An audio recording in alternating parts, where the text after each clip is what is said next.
21장은 이제 메시아의 나라가 눈에 점점점 보여지게 온다는 거예요. 1절은 이새의 줄기에서 한 싹이 그 뿌리에서 한 가지가 나서 결실할 것이다. 이 한 싹이라고 하는 것하고 한 가지는 같은 말이에요. 어디에서? 이새의 줄기. 왜 이새의 줄기입니까?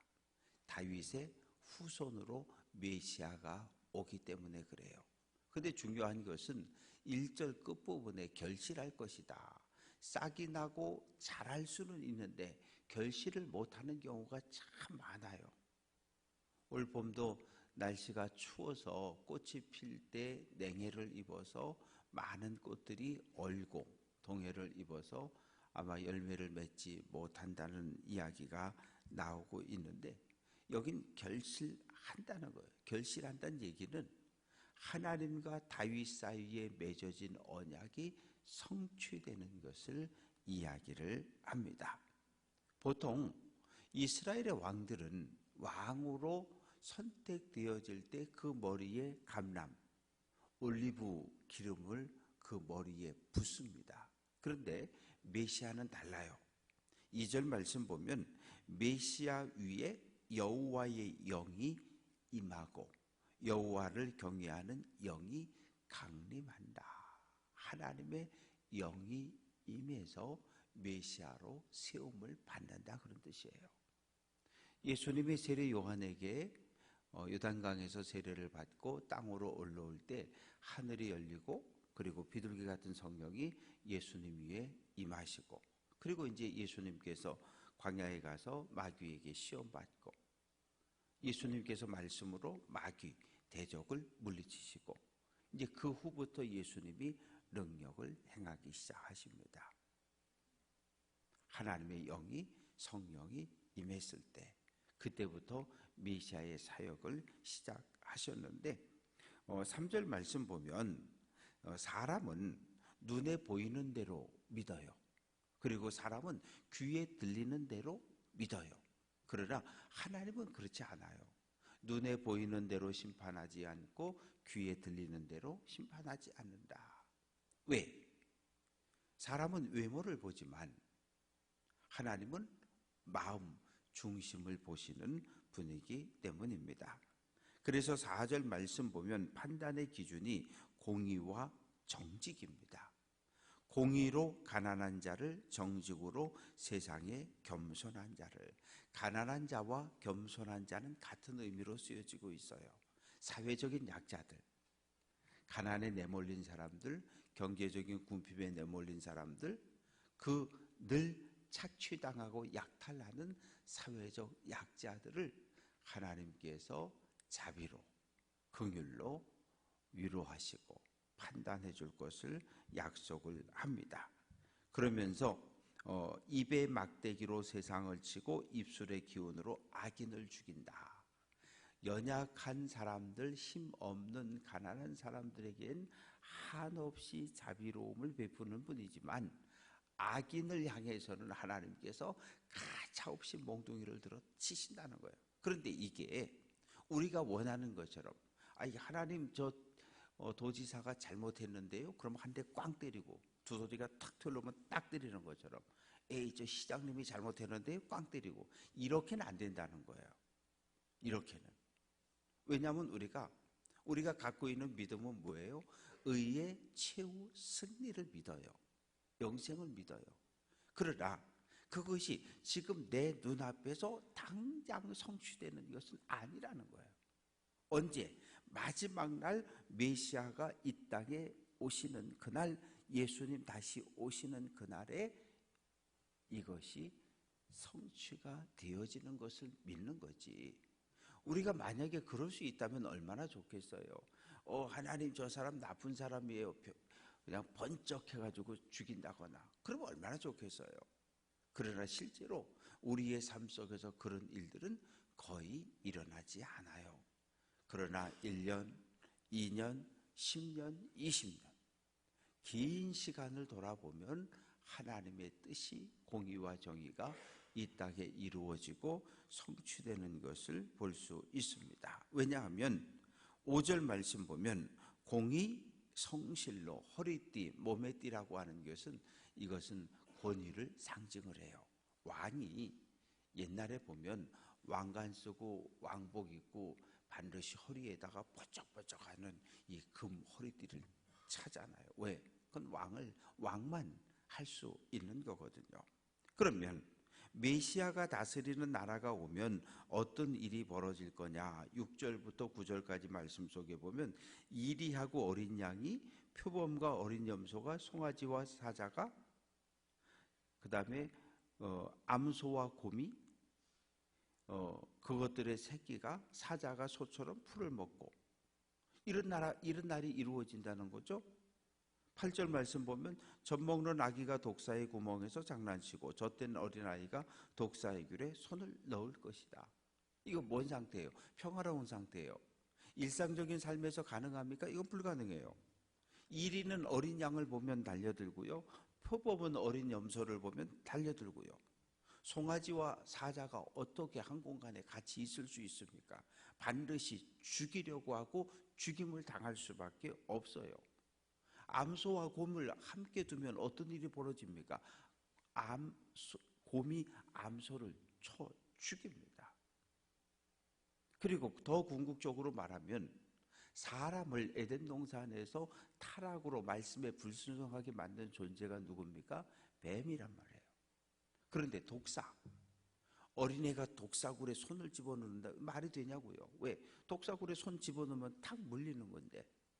그런데 메시아가 다스리는 그날에는 어떤 일이 벌어지느냐? 하나님과 사람이 평화롭고, 그리고 하나님이 창조한 이 땅이 평화로운 거예요. 사람과 사람이, 사람과 피조세계가, 사람과 짐승들이 서로 원수관계, 대적관계, 쫓고 쫓기는 관계, 잡아먹고 잡아먹히는 관계에서 이게 모두 다 해소된다는 거예요. 이 땅에 온전한 평화가 회복되는 것이 메시아가 다스리는 나라인데, 어떻게 그럴 수 있느냐? 9절 말씀, 내 거룩한 산 예루살렘을 이야기합니다. 해암도 상암도 없을 것이고, 물이 바다를 덮고 있는 것처럼 하나님을 아는 지식이, 하나님의 은혜가 온 세상에 널리 퍼져 있기 때문이라고 말합니다. 그래서 이제 10절부터 16절까지 메시아가 다스리는 그날에 이새의 뿌리에서 한 싹이 나서 그 만민의 기치라고 하는 건 깃발을 이야기하는 거예요. 깃발을 높이 설 것이다. 어디에? 예루살렘의 깃발이 높이 꽂아지면 전 세계에 흩어져 있던 하나님의 백성들이 예루살렘으로 모여들 것이다. 그래서 11절, 남은 백성을 아수르, 애굽, 바드로스, 구스, 엘람, 시날, 하맛 바다섬들, 722년에 아수르에 멸망당하고 포로로 잡혀갔죠. 586년에 바벨론에 멸망당하고 포로로 끌려갔죠. 수많은 사람들이 종으로, 노예로 팔려갔죠. 살아남은 사람들은 애굽으로, 시리아로, 에돔으로 다 도망쳐버렸죠. 그런데 그 사람들이 모두 언제? 예루살렘의 메시아의 깃발이 꽂혀지는 그날 믿음을 회복한, 회개한 모든 사람들이 예루살렘으로 돌아올 것이다. 그리고 그동안 남북으로 분단돼서 250년 동안 북의 이스라엘 10지파를 대표하는 것은 에브라임이고, 남쪽 유다와 베냐민을 대표하는 것은 유다 지파고, 더 이상 유다와 에브라임이 다투지 않을 것이다. 우리가 지금 남북으로 분단돼서, 근데 남북의 분단이 우리 책임이냐고요. 2차 세계대전이 끝나고 승전국인 미국과 영국과 자기들이 모여서 쭉 38도 선거에서 쭉 나눠놨고, 그리고 전쟁 벌어지고 70년을 지금 남북이 싸우고 있잖아요. 서로 다투고 있잖아요. 남북의 문제를 스스로 해결할 수 없어요. 왜? 미국과 러시아, 중국, 강대국의 이해관계에 의해서 그 세중간에서 이리 터지고 저리 터지고, 우리 민족의 미래를 우리끼리 결정할 수 없는 이 기가 막힌 현실을 우리가 살아가고 있는데 이스라엘이 그랬단 말이에요. 남과 북으로 분단돼서 250년 동안 싸웠던 거예요. 그러다 결국 북쪽도 망하고 남쪽도 망하고 다 망해버린 거예요. 그래서 남과 북이 화해되는 일이 일어날 것이고, 하나님께서 애굽에서 고통받던 히브리인들을 홍해를 갈라서 가나안 데려온 것처럼 15절 말씀 보면 유브라데 하수 위에 하나님의 손을 흔들어 이 바벨론의 포로로 끌려갔던 사람들, 아수르의 포로로 끌려갔던 사람들이 가나안으로 돌아오려면 반드시 유브라데 강을 건너와야 되거든요. 그 강을 하나님께서 하나님의 능력의 손으로 흔들어서 갈라버린다는 거예요. 그래서 돌아오게 할 것이다. 마치 16절 아수르, 바벨론, 바사제국에 남아있던 모든 남아있는 하나님을 향한 믿음을 회복한 사람들이 애굽에서 나왔던 것처럼 제2의 출애굽이 이루어진다고 말합니다. 이제 12장은 예루살렘에 돌아온 구원받은 성도들이 입을 열어 하나님을 찬양하고 감사하는 이야기가 기록이 되어져 있습니다. 그날에 내가 말하기를, 그날은 메시아가 이 땅에 오는 날이에요. 메시아가 이 땅에 오시면 두 가지 일이 벌어져요. 메시아의 오심을 깨어 기다리던 사람들에겐 구원과 감사와 찬양의 날이고, 악을 행하고 못된 짓을 많이 하고 있던 사람들에게 메시아의 날이라고 하는 것은 심판과 징계의 날이에요. 개인적인 종말을 우리가 오늘 맞이할 수 있잖아요. 오늘 오후쯤 돼서 이용호 예 하나님 너 와. 그러면 제가 천국 갈 준비가 되어 있으면 아멘 그러고 갈 수 있잖아요.